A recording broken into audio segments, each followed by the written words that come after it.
بسم اللہ الرحمن الرحیم۔ جیوب قریب ضائف کے معزز ناظرین، السلام علیکم۔ حضرت انس رضی اللہ تعالیٰ عنہ سے روایت ہے کہ نبی کریم صلی اللہ علیہ وآلہ وسلم نے فرمایا، مجھے حضرت جبرائیل امین علیہ السلام نے آ کر کہا کہ آپ صلی اللہ علیہ وسلم کا امتی کسی بھی نماز کے بعد جس نے یہ عمل کیا، خداوند کریم اس کی جان کی، اس کے گھر والوں کے اور اس کے بچوں کی حفاظت فرمائے گا اور اسے قبر کے عذاب سے محفوظ رکھے گا اور اسے بغیر کسی حساب کے بجلی سے بھی تیزی کے ساتھ پولیس راز سے گزارے گا۔ وہ یہ عمل ہے۔ بسم اللہ الرحمن الرحیم۔ عمل کی طرف بڑھتے ہیں، لیکن اس سے پہلے میری آپ سے گزارش ہے، جیوب قریب وظائف کو سبسکرائب کر دیں، اس ویڈیو کو لائک کر دیں اور اللہ تعالیٰ کے 99 ناموں میں سے کوئی سے 4 نام لازمی کمنٹ کریں۔ مسعود رضی اللہ تعالیٰ عنہ سے روایت ہے، انہوں نے کہا، حضور اقدس صلی اللہ علیہ وسلم نے فرمایا کہ مغرب کسی بھی نماز کے بعد جب کوئی شخص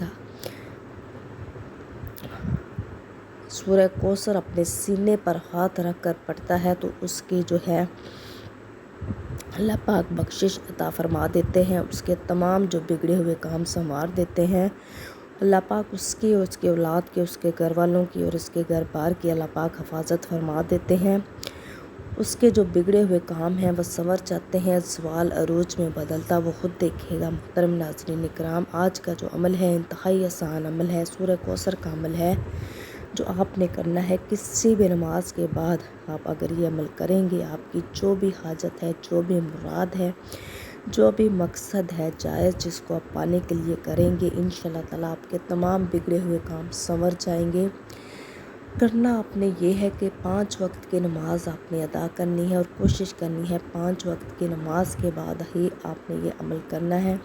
سورہ کوثر جیسے ہی آپ نماز ادا کر لیں، اپنے سینے پر ہاتھ رکھ کر آپ نے اس کی ایک تسبیح کرنی ہے۔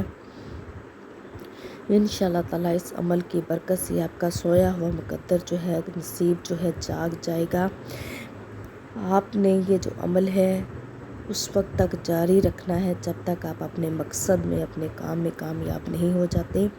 بہت ہی مجرب عمل ہے۔ بہت سے بہن بھائی جنہوں نے اپنے مشکل حالات میں اس عمل کو کیا اور اس کے ساتھ آپ نے اللہ تعالیٰ کے 2 نام یا رحمان یا رحیم سینے پر ہاتھ رکھ کر 41 دفعہ اول و آخر آپ نے پڑھنے ہیں اور درود ابراہیمی 11 دفعہ اول و آخر آپ نے پڑھنا ہے۔ انشاءاللہ تعالیٰ اس بندے کی حفاظت ہے میرے اللہ پاک خود فرمائیں گے اور اس کی حفاظت کے لیے اور اس کے گھر بار کی حفاظت کے لیے اللہ پاک فرشتے مقرر کر دیں گے۔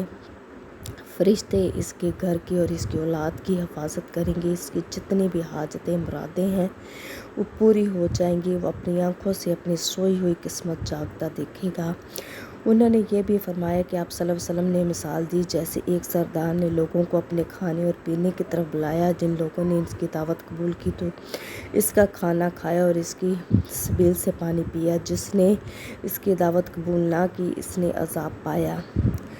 پھر وہ لوگ چلے گئے اور حضور اقدس صلی اللہ علیہ وسلم نے اس وقت بندے سے نیند سے بیدار ہوئے تو کہنے لگے جو انہوں نے کہا وہ تم نے سنا اور کہا کیا تم جانتے ہو وہ کون لوگ تھے؟ میں عبداللہ بن مسعود نے عرض کی، یا رسول اللہ، وہ اللہ کے خاص بندے تھے، وہ اس بندے کی مدد کے لیے آتے ہیں جو اس سورہ کا ورد کرتے ہیں اور سورہ کو پڑھتے ہیں۔ اس بندے کی اللہ پاک حفاظت کے لیے ملائکہ مقرر کر دیتے ہیں، فرشتے مقرر کر دیتے ہیں جو اس بندے کی آ کر سوئی ہوئی قسمت جگا دیتے ہیں، اس کے رزق کا انتظام کر دیتے ہیں۔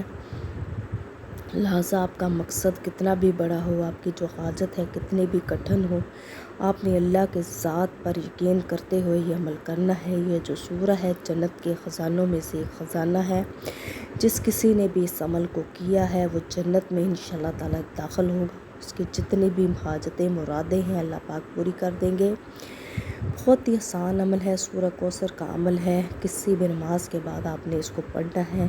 اللہ تعالیٰ کے 2 نام آپ نے پڑھنے ہیں اور اول و آخر آپ نے درود ابراہیمی پڑھنا ہے اور اپنے مقصد کے لیے، اپنی مراد کو پانے کے لیے اپنے دعا کرنی ہے۔ انشاءاللہ تعالیٰ اللہ پاک آپ کو کامیاب کریں گے۔